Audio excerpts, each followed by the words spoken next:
Today we have an amazing athlete, amazing coach, one of the OGs in Singapore for powerlifting. He's been to Worlds multiple times. This video will be so valuable for beginners, for experienced people. So we're gonna go through the prep, we're gonna go through the mentality, we're gonna go through how you get into the zone in comp, training, momentum. We're gonna go through many different things in the video. So I really hope you get something out of it. Enjoy.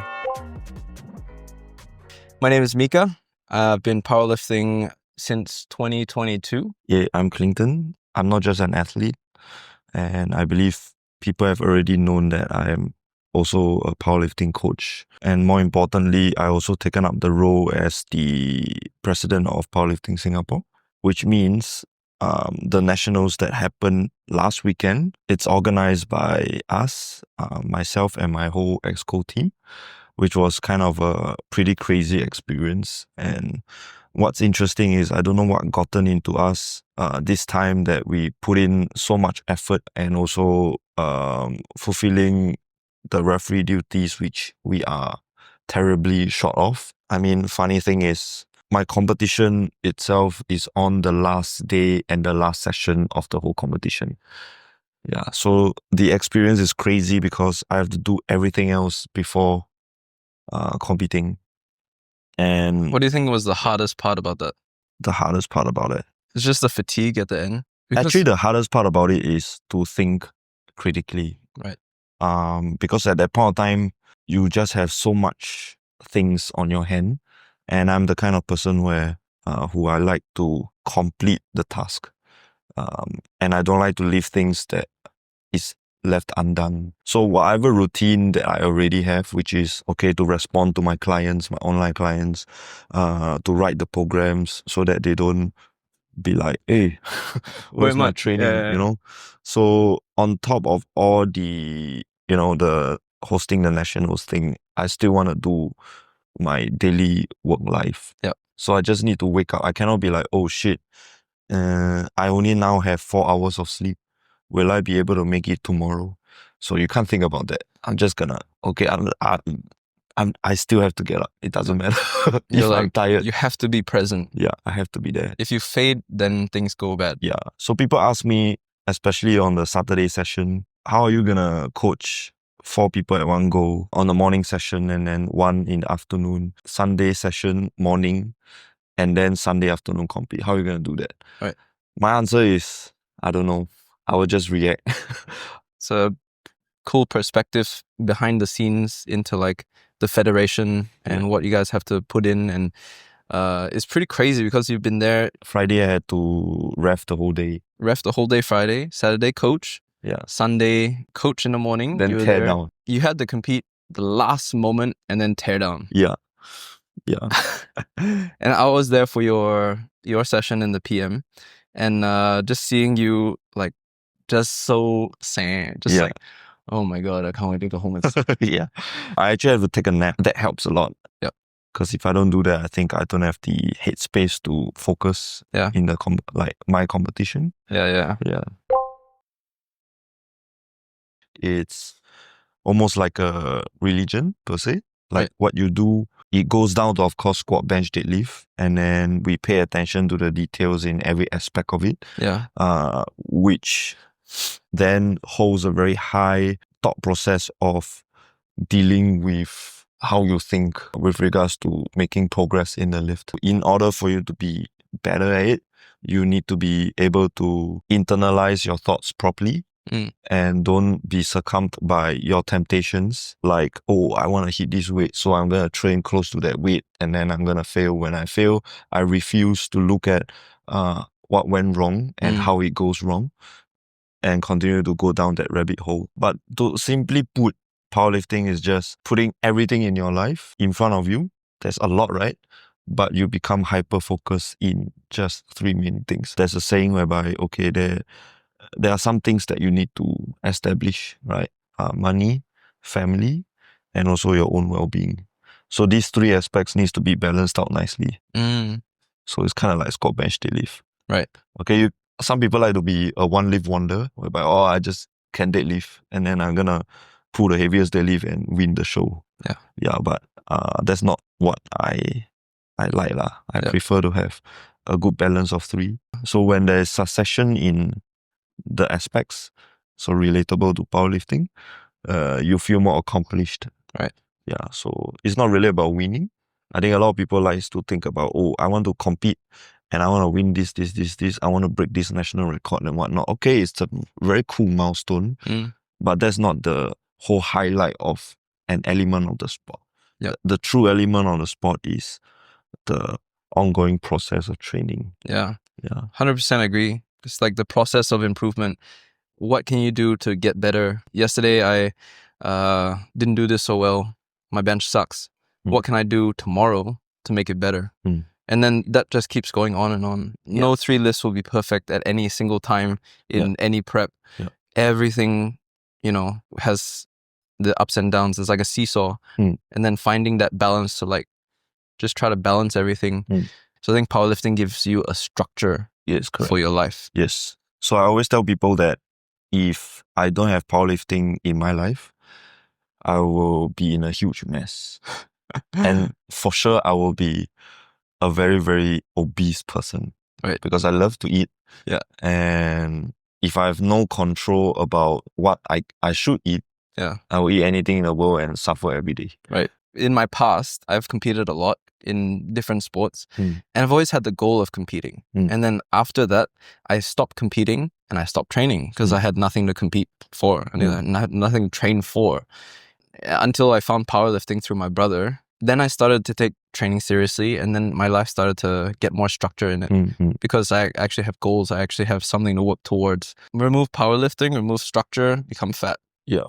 And I mean, what I can say as a coach, seeing you grow over the past few years, there's a very huge difference and the progress you have made in terms of the structure that you have mentioned about. When you first started training, everybody like you will be very excited about wanting to hit heavy weights and wanting to express yourself because how y'all relate is, okay, numbers equals happiness, right? So the bigger the number, the more happy you are. So it doesn't really matter how the execution was made. So of course, because of that kind of thought process, there will be a lot of ups and downs, more downs in fact. It is hard for you to comprehend why the win that you get is only so little, but you have so many downfalls and so many fails in your life as far as your journey is, right? So of course you start out very excited, then you start winning. So once you win, right, everybody's like that. Once you win, you start to get addicted to it. It's like, wow, I can win. Okay, then I go and try and chase that win again, but you didn't change your perspective of training.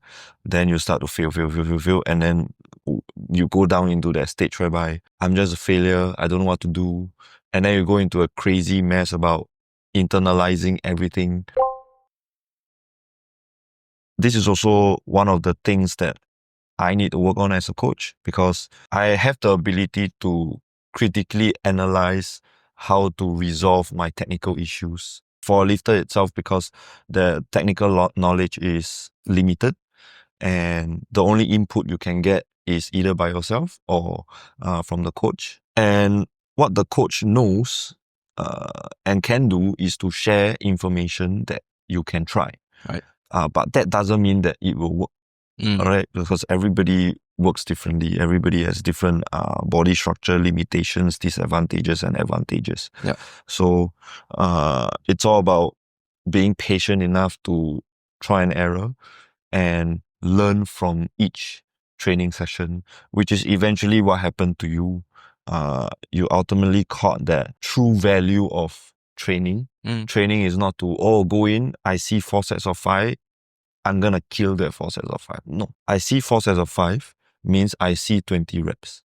I see 20 reps and opportunity for me to refine the technique and basically make the lift your side. Okay, I'm going to unrack this bar and I know that if I unrack this way, I'm going to be very confident before I even go down into a squat. Right.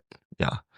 So there are a lot of people whereby they unrack some days feel strong, and then they'll tell people, "Wow, I feel strong today. Today is the day." And then today they're gonna do a 10 kg or 15 or 20 kg increment from last week, but they don't know why. They just know that I feel good. Yeah. Then the next week they come in, "Oh, I feel like trash." Then they start to go crazy. It's like, The hit or why, miss. yeah, why am I like that? So the ability to be very sure about what you need to do comes from all the 20 reps, the 4x5, and whatever training that is thrown to you. Yeah. And I think all of this comes down to experimentation, making the mistakes. And once you make the mistakes, you learn from them. Yeah. And you learn how not to do things. I think replicating what's good Yeah. is the most important thing. Yeah. And stop doing the bad stuff, because in competition, you can't rely on luck. Yeah. Yes, correct. You have to rely on what you've learned and replicate it as best you can. Yeah. And once you replicate it and you find that formula that's good for yourself, it doesn't matter if it's a bad day. Yeah. You'll correct. still hit close to your max. Yes. So talking about that, with all the workload that I have prior to my competition, of course, I know that in Singapore, I don't have too big of a competition in terms of my weight class. Yeah. So of course I can, yaya papaya and be comfortable with it. That's a shout out to all 74s. You better get better. I know the formula to hit baseline in all competitions. I know what I need to do. I know how to convince myself, or at least lie to myself, that okay, no matter how tired I am, this is what I have. So I'm not too afraid of having too much workloads in front of me before. Of course, I faced a lot of failures, and you know that, bang on luck, bang on, I'm gonna summon some demon god into my body, and I'm gonna be a different person on competition, and then I'm gonna be like, wow, be the best and whatnot.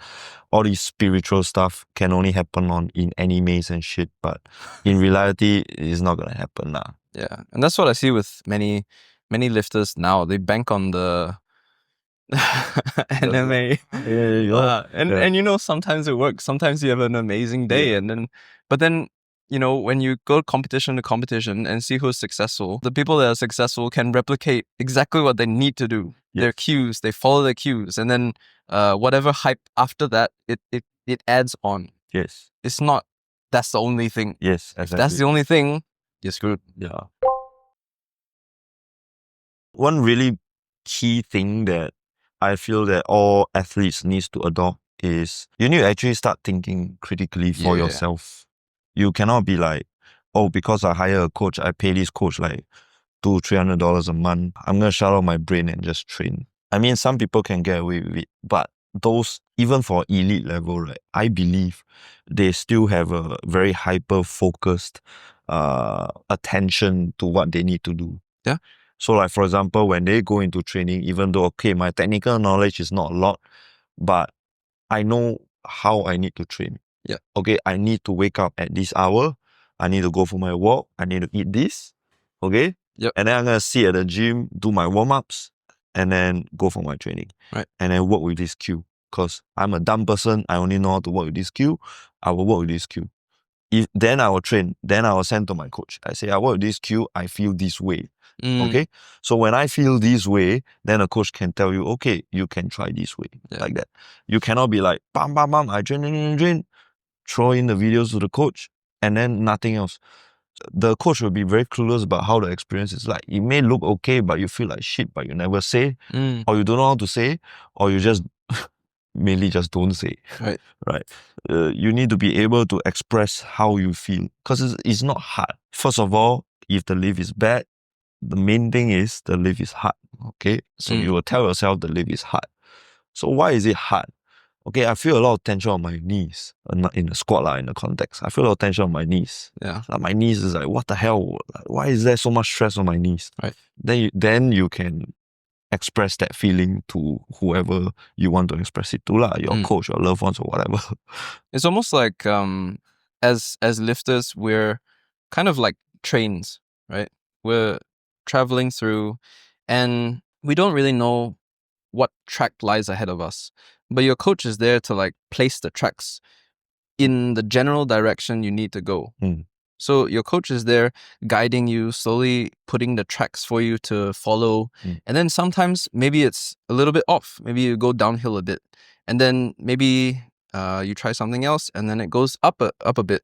So your coach is there to guide you, but they can't really do everything for you. You need to think yourself. Right. Like if you talk about trains, you need to tell me where you want to go, right? Yeah. For example, we are in Hougang and you want to go to town, you want to go to Orchard. You have to tell me you want to go to Orchard. Yeah. Right. Then the coach will lay out the tracks for you. You can't be like, that's the goal. Okay, I'm going to buy a train set. I hire a conductor and I just sit there. I don't know what to do. I don't know what you got to do, man. Yeah. Because Worlds was such a failure for me, not in terms of numbers so much, but in terms of the actual replication of vibe. Yep.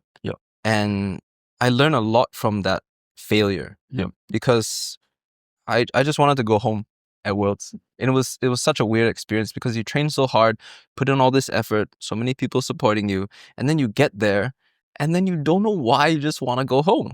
It's actually really disrespectful in my opinion. Maybe that was something I really needed for me to get better. So in Reformed, it was such a good experience for me to, I know why I was feeling like that at Worlds and what I need to do to perform at Reformed. Yeah. And once I found that I need to lift, not just for myself, but for kind of like to impress others. It's like a performance. It's like a show. Yeah. Especially when I was young, I've always been a performer. I did drama. And the best performance is always in front of people. Really trying to perform for others. I find I did my best. And that was one of the training sessions with you. Yeah. Because I was having such a bad training session.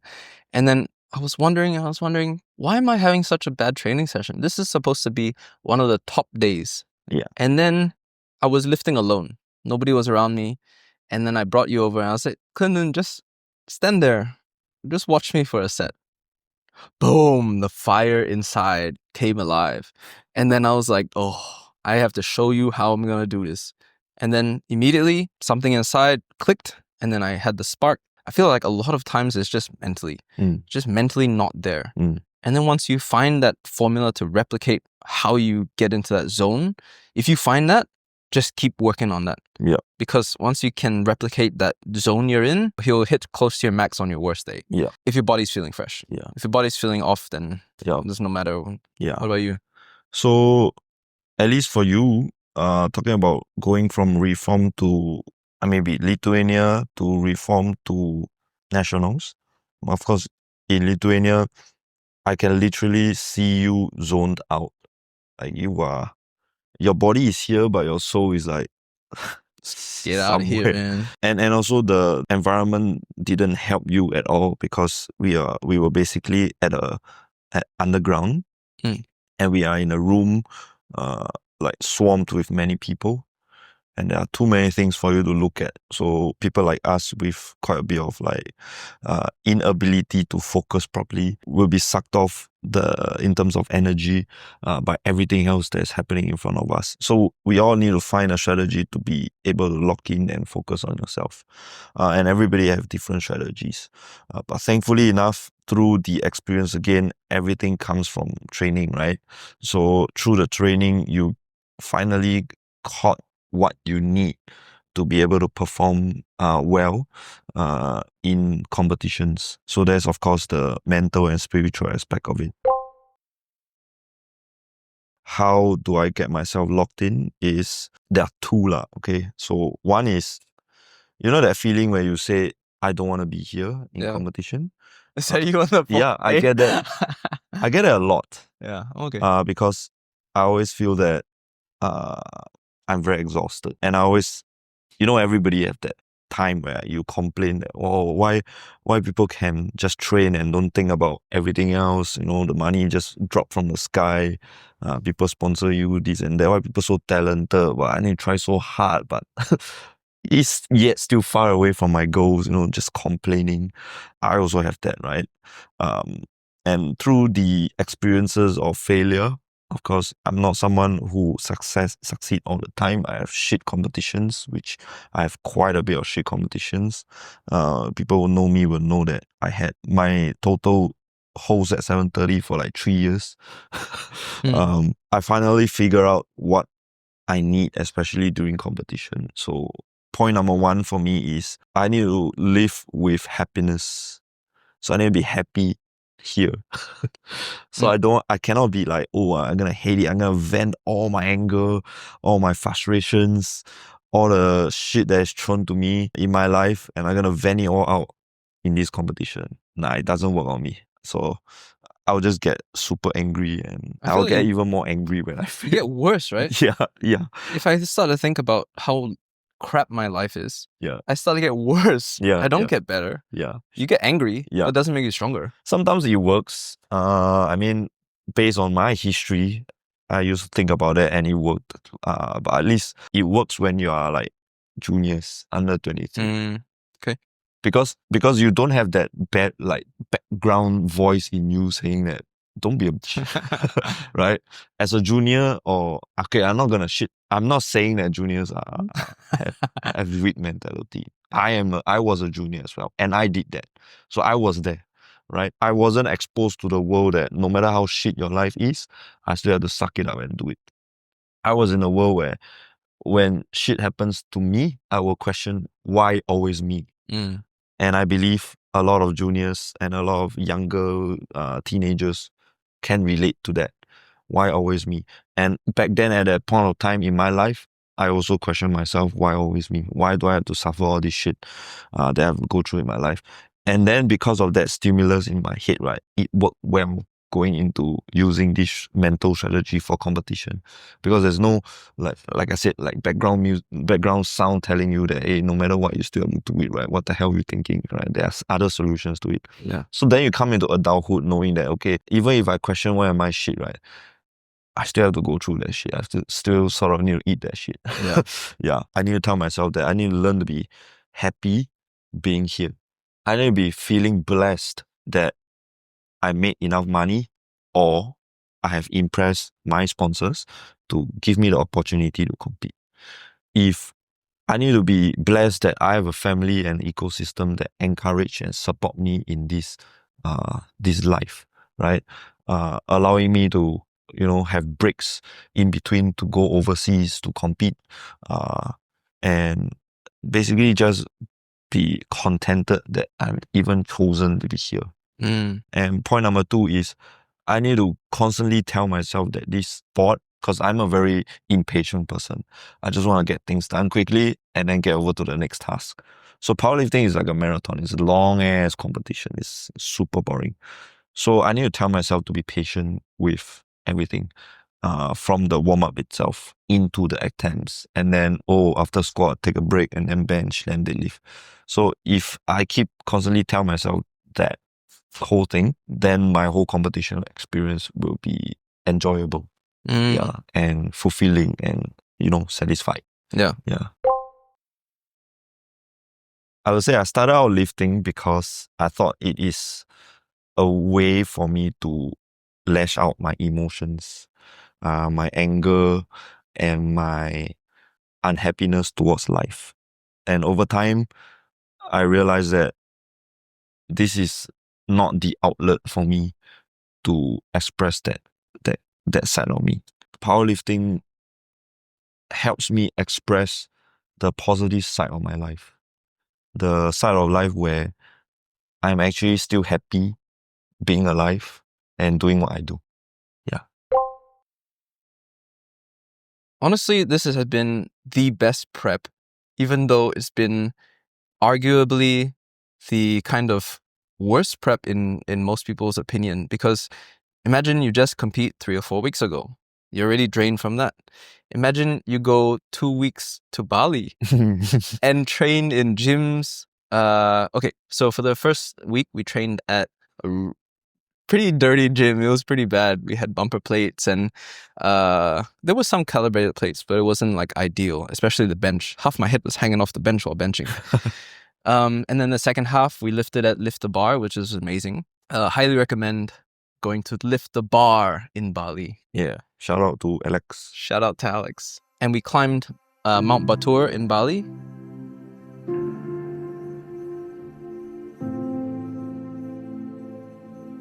We went water rafting in Bali. I had Bali belly in Bali. I had diarrhea for a couple of days, but I went to the doctor immediately, so that was pretty good. So all these things weren't ideal, but I learned how to deal with them. Mhm. It doesn't matter if you go climb a mountain, because you can adjust the load the next day when you train. Mhm. You have to hit what is sensible, what's responsible for you to do, while still having some responsibility. So don't go and climb Mount whatever Agung. Don't climb Mount Everest before you have to max out. Come on, that's just common sense. But you can climb Mount Batur. It's a couple hours hike. It's not so bad. Coming back to Singapore, I strained my back a week out doing the last deadlift of the last session. Oh shit, yeah. And then I cut my finger like 2 days out. It was actually a pretty deep cut. I was twisting something and then the metal like went into my skin. But I had to do what I could and come in with the mindset that I'm gonna perform regardless of whatever's gonna go on. So that's maturing, because to a certain extent you can control what's about to come. Really, you cannot control fate or nature. Yeah. That anything that can happen to you. You can walk out today. Okay, you can buy insurance to protect whatever, blah, blah, blah. You can walk out today and then you get hit by a car.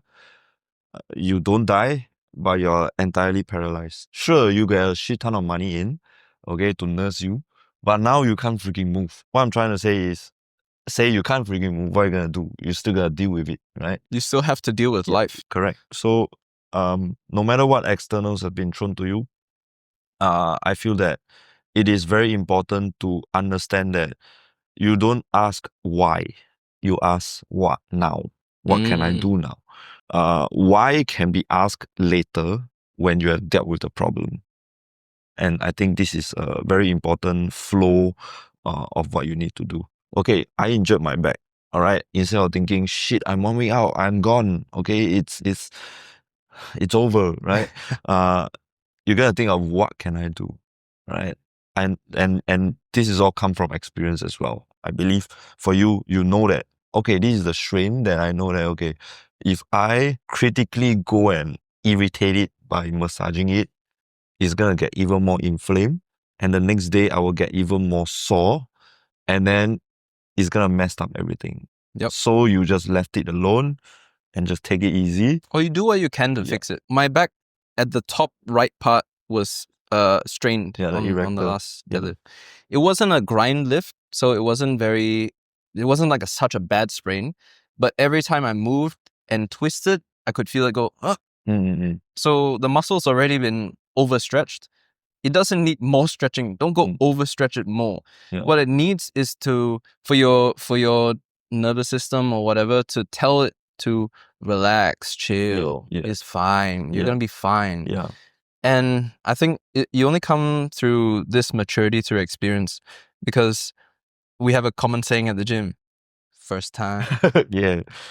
Who don't have backache? Who don't have shoulder pain? Who doesn't strain their back? Yeah. Anyone. Yeah. Even if you're not an athlete, you strain your back. Yeah. But what do you do after you strain your back? Do you freak out, get really anxious, get really nervous? Oh, it's over. Yeah. No. Calm down. Exactly. Just relax. Yeah.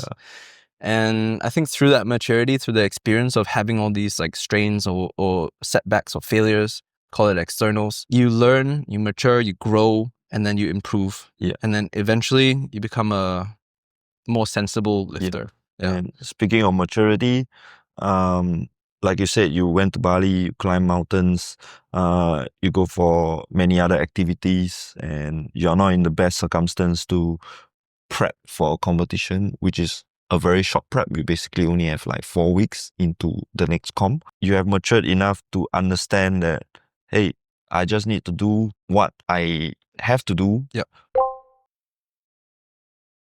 As long as I don't get too attached with the intensity and just go for the dosage that I need, then I can build enough momentum into the competition. That's a big thing, not being attached to the intensity. Correct. I think a lot of people care, even for me, till now I'm still attached to intensity, and to a certain extent I believe in that because Yeah, of course. if I don't touch enough intensity, my body will get desensitized, and a crazy guy like me that competes 3 times in 3 months will need to hold a certain amount of intensity for me to be able to even unrack a certain load. Being too attached to the intensity will lead to the flow and the pacing of the training to be messed up, right? As a lifter, you need to learn to not be attached so much about the load that you think you want to do, especially at the start of training.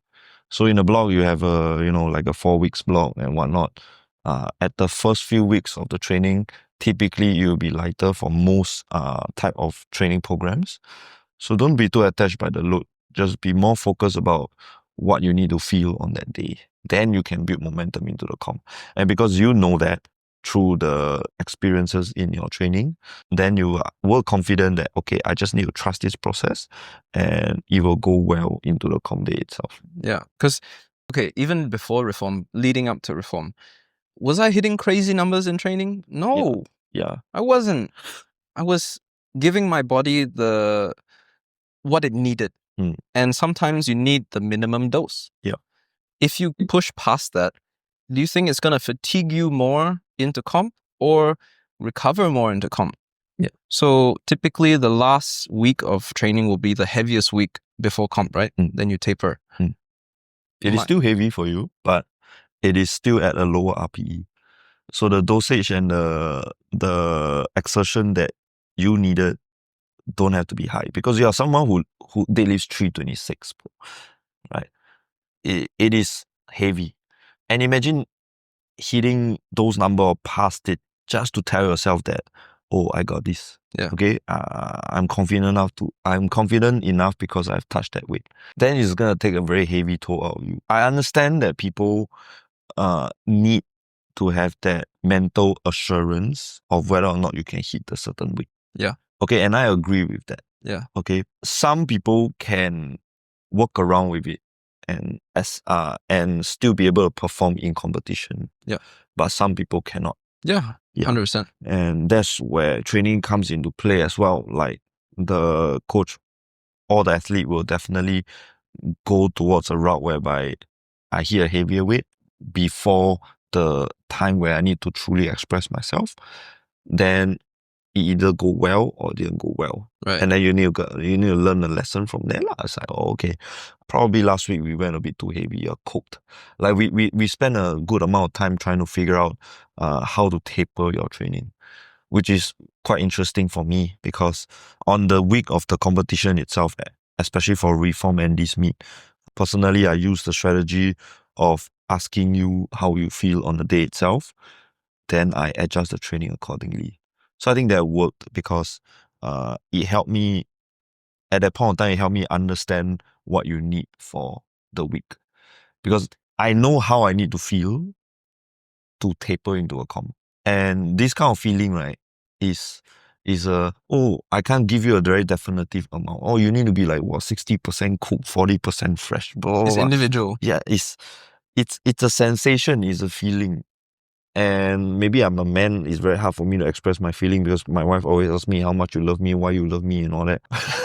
Right? So there's no quantitative amount to do that. So it's similar to like taper. There's no like full quantitative amount to do it, to express. Right. So a coach job for me is to try and understand how you feel. Yeah. And then I match to what I know is a taper.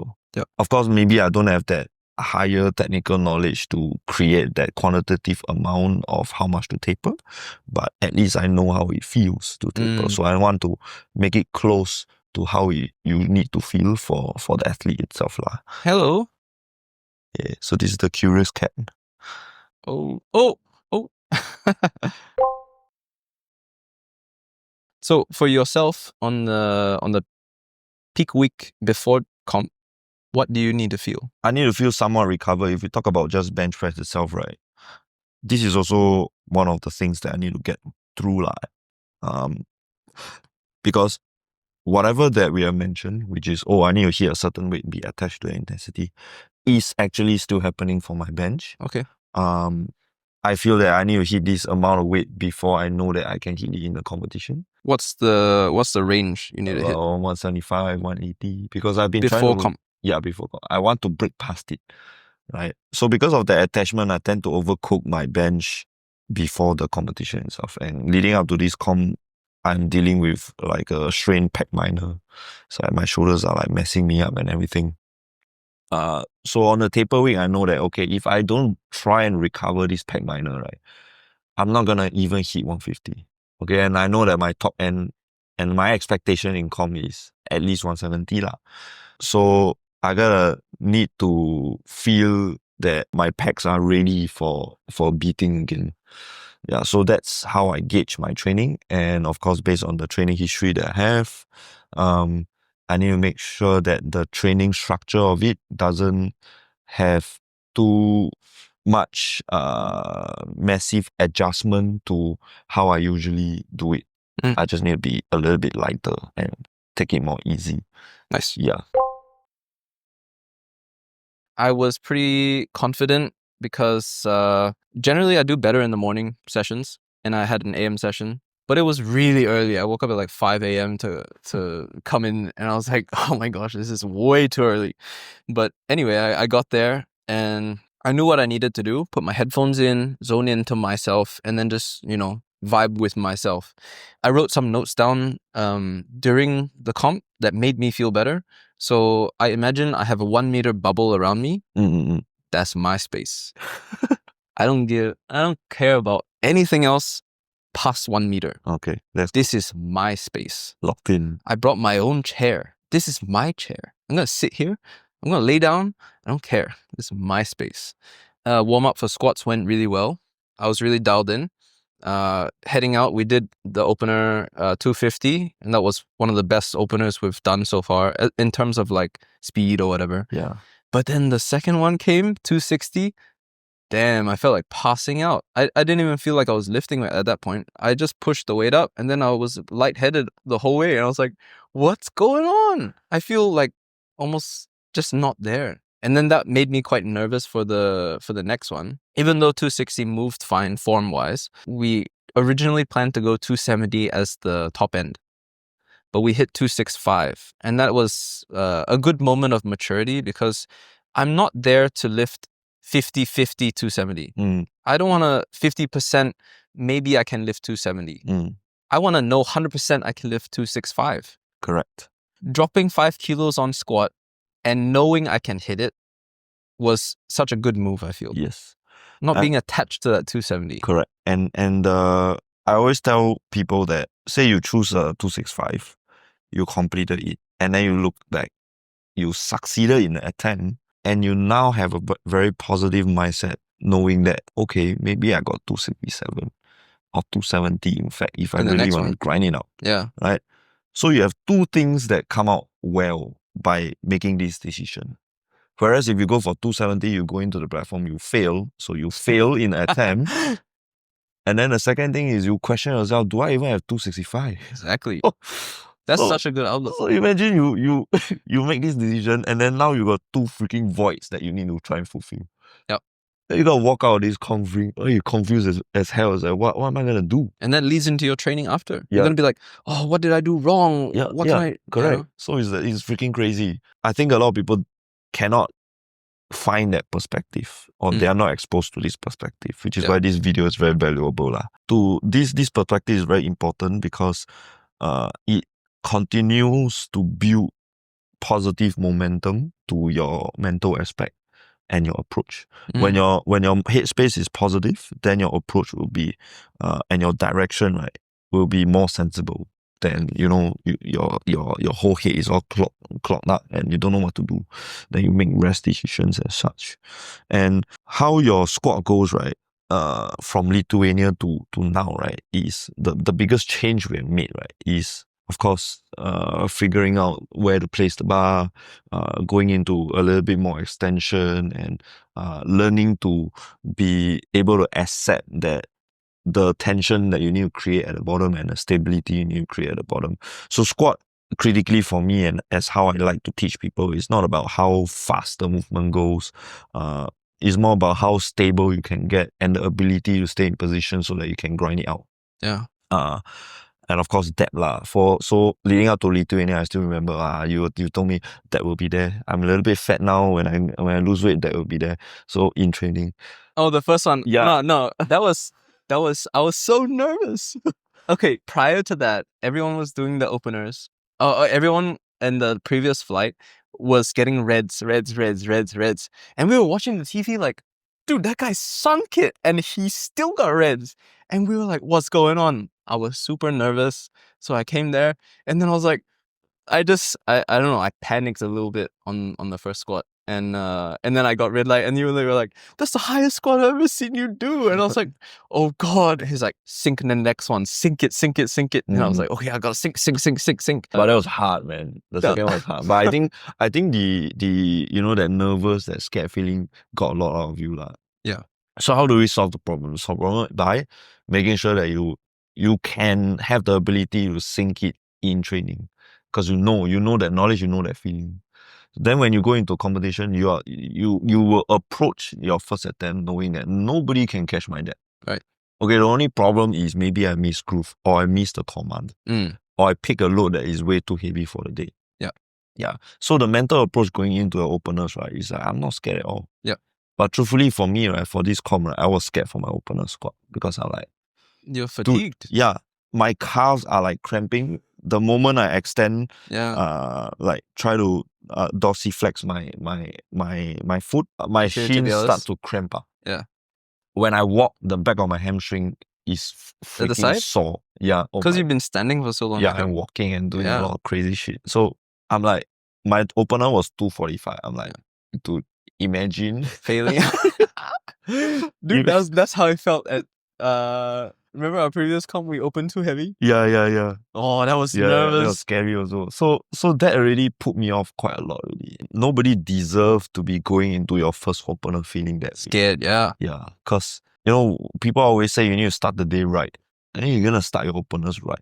And if you have that mental aspect of fear, like that fear before you go into a first attempt, right, it's already wrong. And I know that I was wrong. I wanted to drop my opener. But of course I was like, don't be then 245 is like, any day, those kind. But I was still like actually quite scared. Yeah. Because I'm also quite a somewhat egoistic person. Imagine not constraining myself from fulfilling duties for Powerlifting Singapore and be responsible as an athlete, because truth be told, I can say that I'm a very irresponsible athlete because I don't care. Yeah, I don't care about what I need to do prior to my competition. Yeah, so I was very irresponsible, and if I fail, I deserve it. As an athlete, I deserve it because I did this shit. So going into my opener, I was like freaking scared lah. But thankfully, I did it. Then after the opener, I'm like, okay, my confidence is back. Let's go. No. Let's put on the screen the clip I filmed, the 270 kilo squat. You came up and you were like, what did you say? Nobody knows what I say because I was like very excited and yelling. So what did you say? I said, who still got it? Who still got it? This guy. Yeah. That was probably one of the highlight moments of me watching anyone in the comp, because for him to go through so much and then still perform 270, damn, that was sick. Yeah. Because in my head, I was just telling myself, especially on the 270 attempt, I'm just telling myself that if anybody has to do it and can do it, it's gotta be me. Hell yeah. So I just keep telling myself that. Of course, if I fail, I'll tell myself, yeah, I can't do it. Yeah, obviously, I spent the last 4 days here. Like, oops. Yeah, but thankfully I succeeded lah. So that was cool. Yeah. So I think taking away from this, not being so responsible as an athlete, you would encourage all your athletes to be more responsible in the recovery and all that prior to the days. But you have these responsibilities as a coach, as president, and all these kind of stuff. So you had to do it. Just had those externals and you dealt with that. So there's nothing much you can change. Yeah. But you still won. Yeah. Because you Clinton Lee. I mean, in the context of world championships, I won't do that. Of course. I Because will, that's a higher priority. correct. But That's you my main needed to compete in nationals to be able Yeah. to compete Yeah. at Worlds. Yeah. Moving on to bench. Okay, chasing 170. Chasing 170 has been a dream for like the past 2 or 3 years because I've hit close to or more than 170 in training for the past 2 or 3 years, and it's been such a terrible time.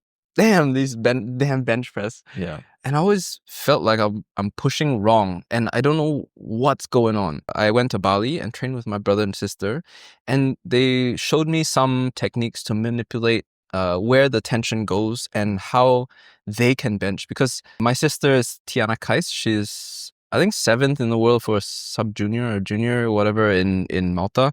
Amazing lifter. I learned a lot from her and my brother Kekoa, who got me started into powerlifting.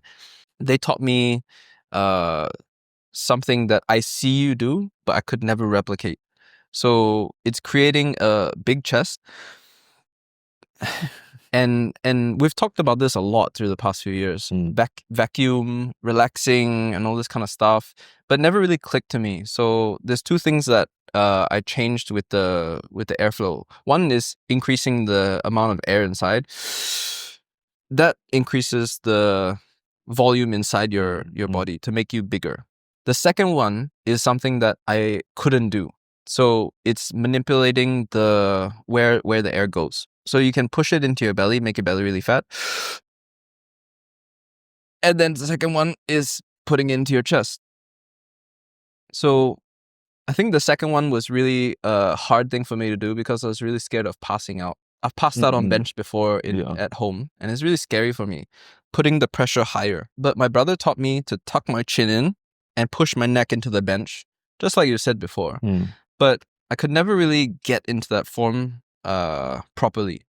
So training with them and them explaining every session we've done really like solidified my understanding of where that pressure goes a little bit more than I used to. And then after that comes with refining. Okay, with this breath, where do I put my legs? Do I put it out, in? And then my back was feeling really sore because I kept putting my feet too in. And then the grip, internally, externally, because with this now big chest, if I keep the external rotation and neutral grip, then I don't have any stability. The pressure is going everywhere. But then I slightly internally rotate now, but then I was retracting, and then my pec minor got so sore. So now I found that if I retract and get set up with the big chest, it feels good at the start, but as soon as you go down, the room for your scaps go away, your pec minor overstretches, you strain it. So now when I big chest, I protract. Okay, once I protract, I come down with internal rotation, I press. But then the press feels a little bit unstable. Why? Because I'm not depressing enough. So then I big chest, protract, depress, and I come down, and then I press. Okay, press feels nice and stable and strong, but where are my legs? Oh, my legs have the push too. And then I big chest, protract, depress, legs on. Holy crap. Now I'm set. Now I'm in position. And then when I descend, I hold that depression. Oh my gosh, I can feel my legs drive. Where does the drive go? Into my neck. What is leg drive? Pushing yourself back into the bench to create more expansion. So when I drive my legs, I just drive up the bench instead of collapsing into the chest, which again screws the pec minor. So I think, and this came the last session. The last session before That's the best. That's the best feeling. What the hell? Got my 5 Qs. What do I have to do on comp day? Execute the 5 Qs on the platform with a minute timer clicking down. Everyone's watching you saying, hurry up, why your bench set up so long? That's in my head. Because every comp I go in, I'm like, oh damn, I gotta waste people's time setting up. Just whatever, unrack it, let's go. Now okay, calm down, sit down on the bench. Relax, okay, my 5 Qs. Lay down, big chest, protract, depress, legs, and then I come down, and it's all a blur from here. I use my legs and I push my neck into the bench, and I'm like, oh shit, I did it. And then the rack. So I actually don't even remember pushing 170. I just imagine squishing my neck into my chest like this, Yeah. And then it was over. Getting those 5 Qs down and executing it on the platform with 170 kilos was like the highlight for me because we've been chasing this for so long, and it's only going to progress from here. Yeah. And it's this lesson is all about everything paying off and the effort you make in training with critical thinking, with all the knowledge that you have received, and then not just using those information dumbly. You learned, you understood the information, and you try to apply it in your own way. Yep. And that is what maturity of an athlete is like. You know that whatever information is thrown to you is not a plug and play. Yes. It's more about, okay, I get your concept, and I'm gonna try and do it my way. Yep. Because everybody's setup is different, and you prefer this setup, you prefer your leg drive to be like that, blah blah blah blah blah. Yeah. So everybody needs to figure out their own flow and thought process in the technique. But people can constantly feed you with information, but of course, reliable sources of information. So it's trial and error. As a coach, you're trying to guide the athlete. Yeah. But the athlete really has to conceptualize, take it in. Correct. But yeah, everyone has different form, setup, even muscle attachments. Yeah. Some people can get away with retracting and going, internal. Finding these things out for yourself and just trying in training will lead to better comps. Correct. Because now you are so confident in your execution. And what leads to your succession in 170 is you trusted your execution, your setup. And you say you don't remember how 170 was like. And that is because you have fully transcended into committing to the technique and trusting it. You know that if I just do this, I will have this. Yeah. And that feeling whereby you caught it right at the last training session, that's one of the best feeling, because I've experienced it as well. Everything just clicked on that day itself. Before your competition, then you know that you're on. Yeah, you're on. Yeah. Yeah. Moving on to deadlifts. We got 326 national record again. We failed 330, but we still did 326 well. And I had the strength for 330. It was there. But the shoulder just didn't wanna hold up. So I feel like that's not a fail, in my opinion, because it's something to learn from. It's only a failure if you don't learn from Absolutely. it. Right? Yeah. So in the next competition, I'm gonna trust the grip, and then this part will definitely get stronger as I understand more about this area of my body. I think going into the attempts with a mindset, oh man, I'm unstoppable. Yes. The warm-ups were... Did you see my 295 warm-up? Bro, Easy. Bam! That was really cool. And then putting on the music, and then music has such a big impact on me for deadlifts. I listen to Connor Price. Connor Price, all his playlists are just vibey. It's like bam, bam, bam, bam. And you can see me walking around the room just bobbing my head. I'm just in that flow, in that state. Yeah. And I found what I need for deadlifts to get in my zone, that bubble. Yes. Again, it's all about your experiences in training, figuring out how to get yourself into the zone, which allows you to, of course, try and replicate it in the warm-up area, so that when you execute it on the platform, you can get a more consistent outcome. Yeah. So I think a lot of people overlooked the training aspects of it and the relationship of training towards the competition. I think what some people will end up thinking in competition is they froze and they entirely forgot about the zone they need to get in when just like training. Dude, flow is so important. Yeah, the flow is very important. My daily cue is just trust the flow. Right. Yeah. Dude, if I stop moving, if I stop breathing, everyone's asking me hey, chill, sit down, bro. If I do that, I stagnate. Once I stagnate, I close off. Yeah. And then I get into a lower frequency or mode. Yeah. I need to be high. I need to be, flowing. Yeah. Once I get into that flow, oh man, I feel like I can do anything. Yeah. People like to go into training expecting the hype that comes from others. Only when your friends are here, then you can train properly, and you don't focus too much and critically think about how to improve your set to set in terms of each lift. You just get by because your friends are like that. Your friends are here. Let's play. Then okay. Oh shit. 10 minutes already, I need to do my set. Yep. So you're not focusing in your training, right? You can never learn to understand what helps you stay in the zone. Yep. So there will be one set is good, one set is bad, one set is good, one set, and you don't know why. Yep. And you keep blaming it on technical, you keep blaming it on maybe programming. It's like, wow, this programming is not working out, or this technique is shit. How do I improve? And then you end up putting a lot of pressure into the coach. Of course, you can now because you pay like $200-300 a month. Your job is to throw shit at the coach, right? No. When do I ever throw shit at you? No, not you lah. I'm talking about people, right? Generally people. So what do you mean people?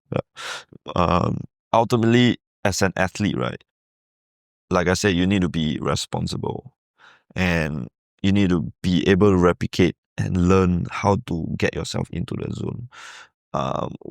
When I face troubles in my training, right, I prefer to, like, of course, tell people that, okay, leave me alone. I'm going to some dark places now. But those dark places are actually me trying to get in a zone and be thinking properly in my training. I've noticed sometimes when we train together, you are more like in the zone. Like it, you flow a little bit better. So I think just being there for you, I don't know if it helped at all, but just being there for you, asking what you want. That was my experience with Gu, because Gu was such a great handler at Reform. He was there for me the entire time. He was just there. Like, he had my chalk, he had my headphones, he had my ammonia. Same with Tristan. Shout out to the handlers for those comps. Just being there for your athlete. What do they need? And just, I'm here for you. Yeah. If you're overhyping your athlete or whatever, pull back. Like, understand them. If you're like, let's go, but they're like, hey, just leave me alone, just chill, then you have to leave them alone. It's very individual. So not everyone responds to the same hype. Like, if I was like, yeah, let's go, I'm gonna be like, bro, you go away, man. Just chill out. Yeah. So I did a little bit just to, like, you the man. I mean, you did just right, because the way you motivate me is you just whisper in my ears like, who are you? and those kind of stuff. Dude, what's your name? What's your name and all that. I think that helped, and just being there aspect of it is quite important for me, because it keeps everything more convenient, because I don't need to think about, okay, where's my yadong, where's your phone, where's my phone, my earpiece and whatnot, because I'm quite OCD. So I don't like to leave things around, because if it goes missing, I will heavily blame it on myself. Of course. I won't be like, what, this all took my stuff. I'll be like, you see lah, put here lah, like that. So at least when there's a handler like this profile with me, right, I know that, okay, he's gonna take care of that. So I will take whatever it takes to stay in my zone as much as possible. So that's pretty cool, and I appreciate that. No worries. So that kind of concludes the competition itself. I mean, I'm just very happy that everything turns out well on your end and also on my end. I'm just all about, facing challenges, and I managed to break that barrier and that curse of fulfilling responsibilities and still performing at in competition since last year Asians. And I wanted to prove myself again in this time. Of course, this time is actually more absurd. It's crazy because you need to set up as well lah. But I sort of succeeded. I managed to still bring up my base, bring up my, I won't say A game, it's kind of like maybe A minus or B. But I know that my baseline is about 742.5, which means every session, every competition that I go, whether or not it is a good prep or bad prep, I will have roughly around that number. And that concludes our video for today. I think we covered quite many valuable stuff. which, social media, short content space, social media spaces cannot cover. And it only comes out when we have conversations like that. So that's pretty interesting. Yeah. Yeah. Thank you for coaching, and thank you for sharing, and No thank you problem. for everything, man. It's No been problem. a really successful talk with you. Yep. So we just build on the momentum and then just keep going. All right. Wolves next. What's next? All right. Bratwurst country. See you. See ya. See you. I really, really hope you enjoyed this video. If you liked it, please share and subscribe, and I'll see you in the next one.